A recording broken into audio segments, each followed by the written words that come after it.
Quando nós começamos essa discussão sobre capacitância e capacitores, né, eu mencionei para vocês que é o seguinte, eu tenho um arranjo de condutores, tá certo?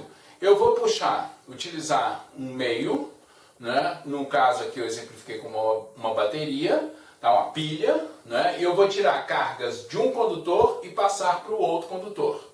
Quando eu estou tirando cargas de um condutor, eu falei que eram cargas positivas, vamos continuar usando essa ideia, né, porque ela é útil para o que a gente está discutindo. Tá certo?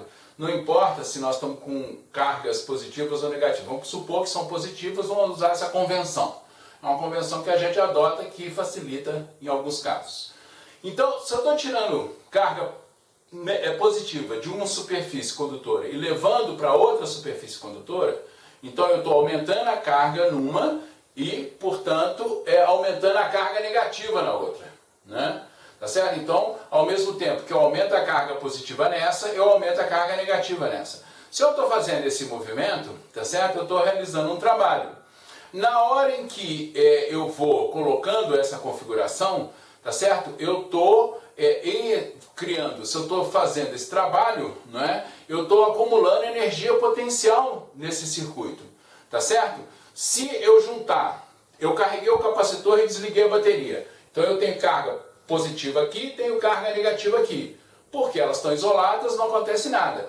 Agora, se eu ligar uma placa na outra, o que acontece? A carga negativa flui, perdão, a carga positiva vai fluir para a placa negativa. Então, aquele trabalho que eu fiz para mudar essa configuração, tá certo? Vai ser agora realizado por essa energia potencial que foi acumulada entre essas duas placas aí. Tá certo? Então, vamos imaginar o seguinte, eu tenho duas placas, vamos usar o capacitor de placas paralelas, e eu ligo esse circuito aqui numa bateria. O que essa bateria faz? Ela pega cargas e movimenta cargas, por exemplo, positivas para cá. Tá certo? Ao fazer isso, cada carga, né, suponha que no processo que eu estou carregando, enquanto eu estou carregando, né, nesse movimento eu tenho uma carga Q', eu posso medir isso, a gente vai ver, né, que você pode medir, tá certo? Esse processo de carregamento. Isso nós vamos estudar na próxima parte do nosso curso, né? E eu tenho uma carga de Q' que foi movida então nesse instante de tempo. O meu trabalho para movê-la, tá certo?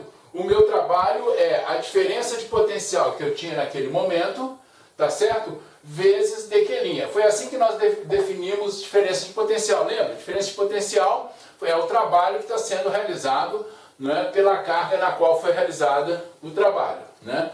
dW é menos a variação da energia potencial, tá certo? Se eu faço isso aqui, eu posso escrever o seguinte, o meu V', tá certo? O meu V', que é a diferença de potencial naquele instante, tá certo? Essa minha diferença de potencial é a carga Q' que está naquele momento dividido por C, onde C é a capacitância desse capacitor. Lembra, quando eu fiz a conta das capacitâncias, paralela, o cabo coaxial e a esfera, né, eu mostrei que a capacitância depende do arranjo geométrico, ela não depende da carga.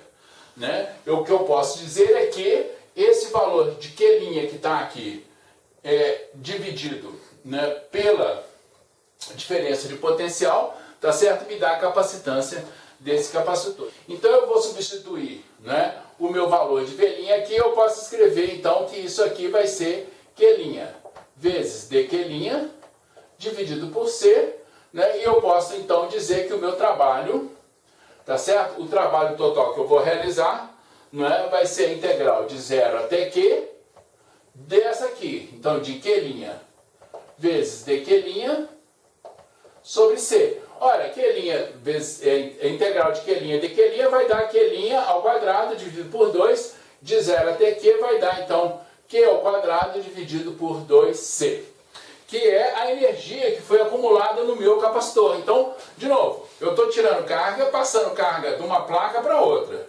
Estou aumentando a carga positiva aqui e estou diminuindo a carga negativa aqui. Diminuindo no sentido do valor absoluto. Está ficando cada vez mais carregado negativamente. Parei a carga. Então, neste processo aqui, ó, tá vendo? Tem um trabalho sendo realizado. Puxando daqui para cá, puxando daqui para cá, puxando daqui para cá. né? Então eu estou tirando desse lado e passando para esse lado daqui, ó. Tirando daqui e passo para cá, tirando daqui e passo para cá. Tá certo? No final das contas, eu acumulei uma energia tal que, se eu depois de ter feito isso, ligo as placas de novo, tá? As cargas se movem e essa energia, então, ela é dissipada. Sobre que forma ela vai ser dissipada, isso aí depende, né, do tipo de circuito na qual ela é colocada, isso também a gente vai ver mais adiante. Tá? Então a minha energia total, que foi acumulada nas placas do capacitor, né, é um meio de C vezes V ao quadrado, que é a diferença de potencial que está ali. Simplesmente substituir, né, Q por C vezes V e dar isso aqui. Então essa aqui é a energia que foi acumulada, né, que foi acumulada nas placas do capacitor. O que eu quero saber agora, tá certo? Uma coisa que é importante, né, é saber qual é a densidade de energia, qual a densidade de energia que está entre essas placas. Tá? Muito bem. Então, se eu pegar isso aqui, imagina o seguinte. De novo, eu tenho um capacitor de placas paralelas. Nós estamos estudando o tempo todo no capacitor de placas paralelas. Ele tem uma área A e tem uma distância aqui, que é D. Então, a minha densidade de energia, que eu represento por U minúsculo, a minha densidade de energia vai ser igual, né, à densidade total, perdão, vai ser a energia total dividida pelo volume. Qual é o volume que está entre essas duas placas aqui? Tá certo? O volume que está aqui, energia total dividido por A vezes D, que é o volume entre as duas placas, né? Elas têm uma distância D, tem uma área A, esse, vamos chamar assim, paralelepípedo tem um volume que é A vezes D. Tá? Então, se eu faço essa conta agora, eu posso dizer que a minha densidade de energia é U, tá? Se eu vou substituir a energia total, é um meio de C vezes V ao quadrado, tá? É um meio de C vezes V ao quadrado, tá? Dividido por A vezes D, né? E isso aqui vai me dar o quê? Se eu substituir agora a minha capacitância, como eu estou com um capacitor de placas paralelas, eu sei que a minha capacitância é ε0A sobre D. Substituindo aqui tudo, então, A corta com A, D vai dar D ao quadrado, então eu vou ficar com o meio de ε0A sobre D vai dar ε0, A corta com A, D vai com D vai dar ao quadrado, V dividido por D, tudo isso aqui ao quadrado. V dividido por D é o meu campo elétrico, num capacitor de placas paralelas, lembra? Então isso aqui é um meio de ε0 vezes E ao quadrado.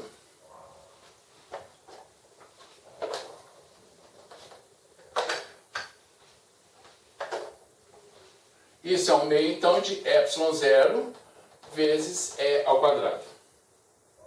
Tá?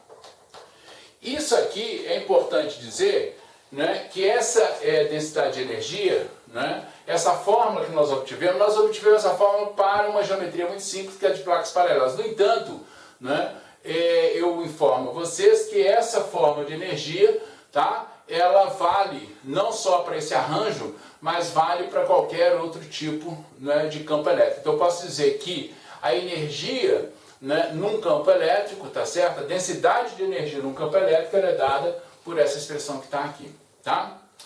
Muito bem, vamos seguir em diante, né? E vamos agora estudar o que acontece quando eu coloco um material isolante entre as placas de um capacitor, tá?